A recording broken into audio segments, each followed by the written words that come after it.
Yeah. So the responsibility is in you and not God is not behind mountains and so on, where is the wisdom and בפיך ובלבבך לעשותו, with your own mouth and with your own heart you can realize him. That is actually what the rabbi said, yes? It is upon you and you to create. He wrote a beautiful. Have you ever heard expression that Jews were chosen a nation? Once upon a time, Jews were chosen by God to educate the others about humanity. Now look around you. Does this look like humanity to you? I'll tell you why you can be so mean. Because you all forgot who you are. Well, so let me remind you, because you are all confused. What does it mean to be a real Jew?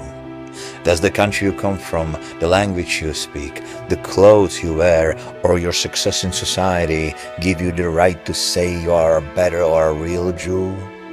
You really believe that the food you eat or the number of prayers you remember can make you ever a real or a better Jew?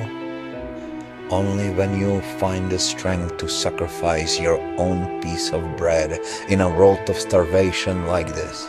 When your hunger is unbearable, yet you still find the strength to share your last piece of bread with someone suffering beside you. In that very moment, you are recognized by God as a real Jew, because you are a real human being, and nothing else matters. Only when you understand this, will you truly hear and understand our prayers. You will understand who you are.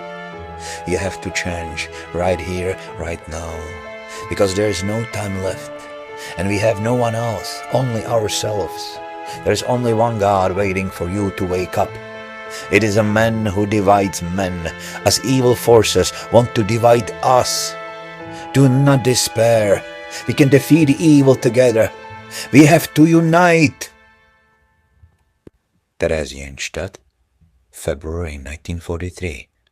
Speech of Rabbi Leo Beck.